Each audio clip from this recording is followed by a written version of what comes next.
ज्योतिषपीठाधीश्वर महाराज की जय हो। द्वारका शारदा पीठाधीश्वर महाराज की जय हो। जगदम्बा महारानी की जय हो। सिद्धेश्वर भगवान की जय हो। कामेश्वर भगवान की जय हो। हर हर महादेव। सज्जनों, समय का महत्व होता है। आज जो समय हम सभी लोगों को अनुभव करने का अवसर दे रहा है, वो अवसर ये है, आज ही के दिन महाराज जी को इस परमहंसी गंगा धाम में मन में आया कि हमको संन्यास लेना है। आप लोगों के मन में यदि इस विषय की कोई जिज्ञासा है तो यहाँ आइए, कुछ समय आप दीजिए और उनका स्मरण करके फिर हम अपने अपने घर जाएंगे। इसलिए जो जहाँ है वे शीघ्रता से यहाँ आए और इस कार्यक्रम को समझने के लिए चेष्टा करें। जिस तरह से आप सभी लोगों ने भगवान के रुद्राभिषेक में सम्मिलित होकर के महाराज जी की मूर्ति का दर्शन किया, तो वह मूर्ति किस रूप से बनी जिसका आपने दर्शन किया है, वो इसी परमहंसी गंगा आश्रम के संकल्प से बनी है। इसलिए आप सभी लोगों के मन में यदि कोई जिज्ञासा है तो आप आइए यहाँ। आज सभी लोगों को ये बताने का प्रयास किया जा रहा है और आप सभी लोग यहाँ पर आने का कष्ट करें। सज्जनों, आज से लगभग 100 वर्ष पूर्व पूज्य महाराज जी सिवनी जिले के दिघौरी ग्राम में आविर्भूत हुए और 10 वर्ष की उम्र में उन्होंने प्राथमिक शिक्षा पूरे क्षेत्र में सर्वप्रथम आकर के पूरा किया। इसके बाद उनके मन में ये आ गया कि हमको कहीं बाहर जाकर पढ़ना है। इसके लिए उन्होंने माता जी से आज्ञा ली। माता जी से मिलने का भी अवसर इतना रोमांचक है जिसका आज स्मरण करें तो किस रूप से महाराज जी के मन में ये बात आई थी। महाराज जी ने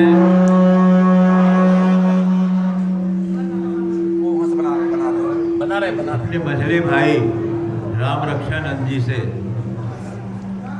जो छिंदवाड़ा में थे, पुलिस सर्विस में थे, कहा कि हमें बाहर पढ़ने जाना है।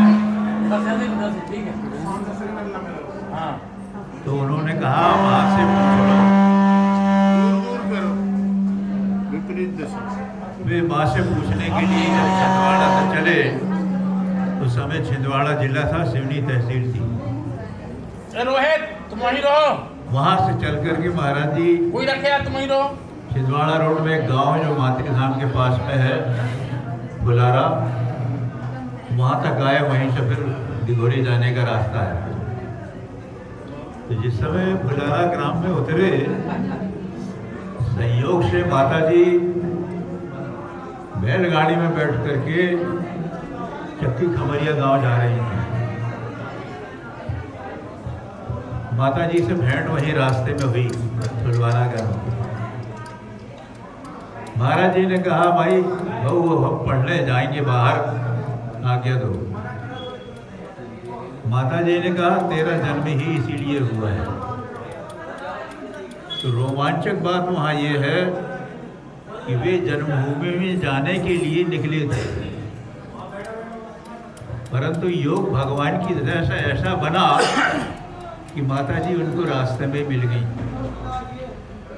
सज्जनों, आपको अपने गुरु पर स्वाभिमान होगा। उस समय से लेकर के दिघौरी ग्राम महाराज जी गए ही नहीं। संन्यास हो जाने के बाद भी वे वहाँ नहीं गए।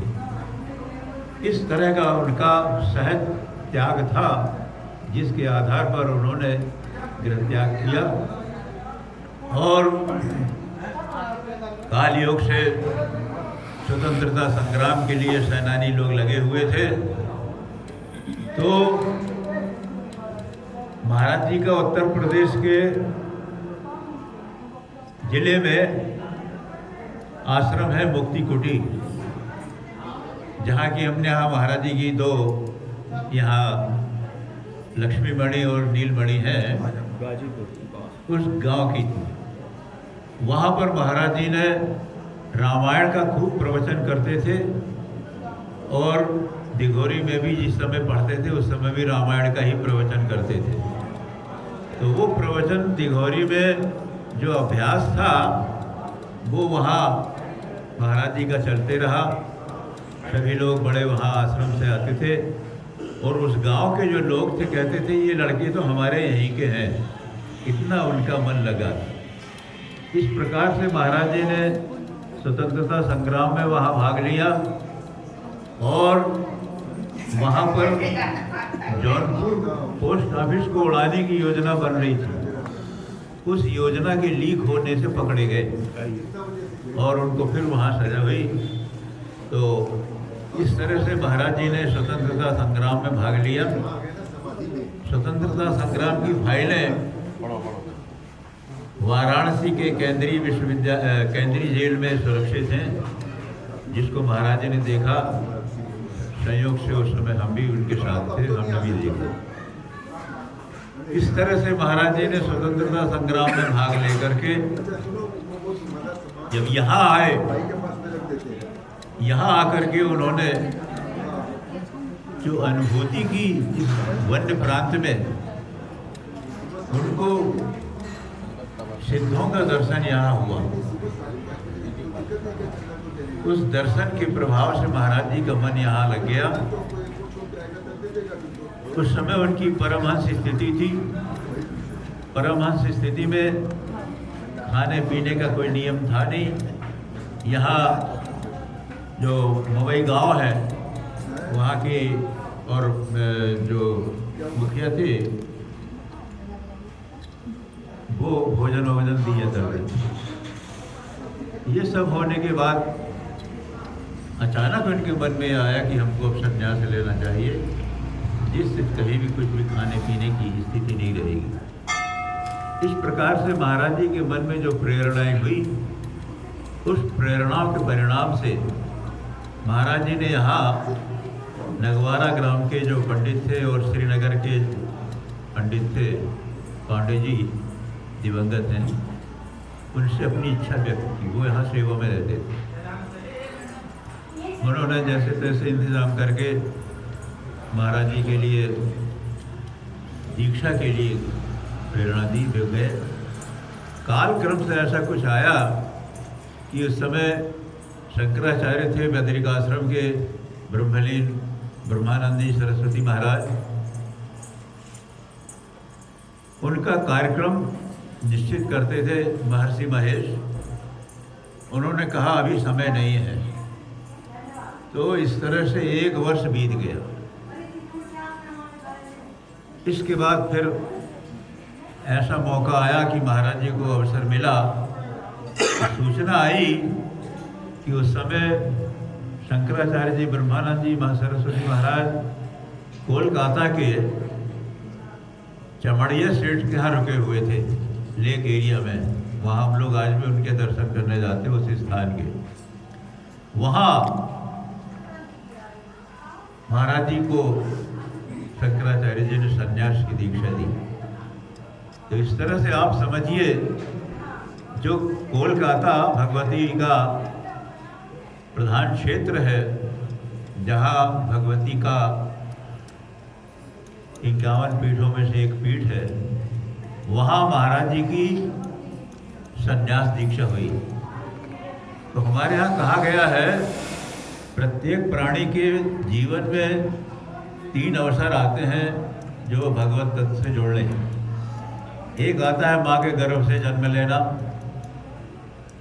दूसरा आता है पिता के संरक्षण में सामाजिक ज्ञान प्राप्त करना, और तीसरा अवसर जब आता है वो अवसर आता है सद्गुरु की प्राप्ति।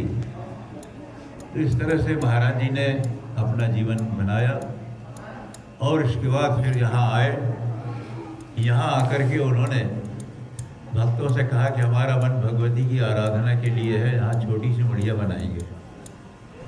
छोटी सी मढ़िया बनाने के बाद ऐसा कुछ संकल्प भगवती का हुआ कि आज श्रृंगेरी के शंकराचार्य जी ने आकर के यहाँ आकर के भगवती की आराधना की।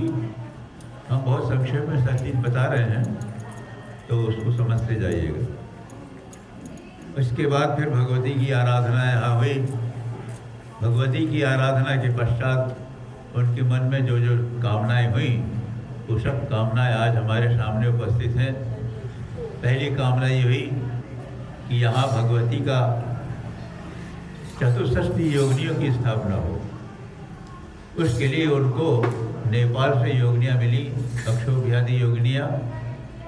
ये भी एक बड़ा विचित्र संयोग हुआ कि वे 10 महाविद्याओं में जो महालक्ष्मी है, 10वीं विद्या, उनकी ही योगिनियाँ हैं।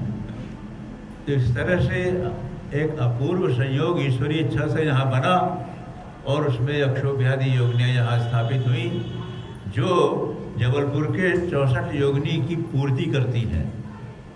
जो अभी तक खंडित है, उसका किसी ने उद्धार नहीं किया, उसका समझ लीजिए महाराज जी ने प्रकारांतर से उद्धार किया और आज चतुष्षष्टि योगिनियों की यहाँ स्थापना की।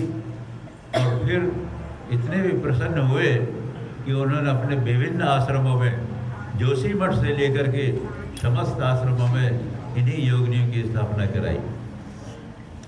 इसके बाद सबसे अपूर्व चीज़ यहाँ यह है, पंचदश नृत्यों की स्थापना मंदिर के पृष्ठभाग में जो उन्होंने की है। आप लोग भ्रमण करते हुए भी देखेंगे तो नृत्यों की स्थापना आपको कहीं नहीं मिलेगी, जो यहाँ एक अपूर्व स्थापना महाराज जी ने की है। इस तरह से महाराज जी ने यहाँ संन्यास लेकर के और संन्यास के धर्म का पालन करते हुए हम सभी लोगों के लिए चीज़ दी। सबसे बड़ी चीज़ ये है, अपने इष्ट के प्रति, अपनी जन्मभूमि के प्रति, अपनी भारत माता की भूमि के प्रति समर्पण किस प्रकार का हो, उसका एक नमूना हमको महाराज जी ने दिया। वो ये है, महाराज जी को वाराणसी दुर्लभ नहीं थी, महाराज जी को नर्मदा तट दुर्लभ नहीं था, जबकि उन्होंने इस परमहंसी गंगा क्षेत्र की सीमा नर्मदा के प्रभाव क्षेत्र के भीतर ही रखा है। फिर भी उन्होंने ये कह दिया ब्रह्मचारियों को कि हमारा ये शरीर परमहंसी में ही रहेगा। सज्जनों, ये हम सभी लोगों के लिए बहुत बड़ी प्रेरणा है कि हम अपने इष्ट के प्रति आत्मरूप से जब तक जीवित रहते हैं तब भी अर्पित करें, और जिस समय शरीर छूटता है तो ये शरीर भी भगवती के चरणों में विलीन हो। इस तरह की भावना लेकर के महाराज जी ने आज हम सभी लोगों के लिए स्थापित किया। और जिस तरह से भक्त की भावना होती है, भगवान भी वैसी व्यवस्था करते हैं। भगवती ने प्रेरणा दी, जहाँ ये समाधि बनी है वहाँ इमली का वृक्ष था, जो 10 कुल वृक्षों में माना गया है, ऐसा हमने सुना है। यहाँ महाराज जी उसमें शयन करते थे रात्रि में। इस तरह से उन्होंने यहाँ तपस्या करके आज हम सभी लोगों के लिए आधार दिया है। और इसके बाद भी उन्होंने कुछ एक ऐसा गीत बना करके हमको दिया है जिससे कि पता लगता है कि उनकी भावना क्या थी। में आओ पकड़ लो माइक।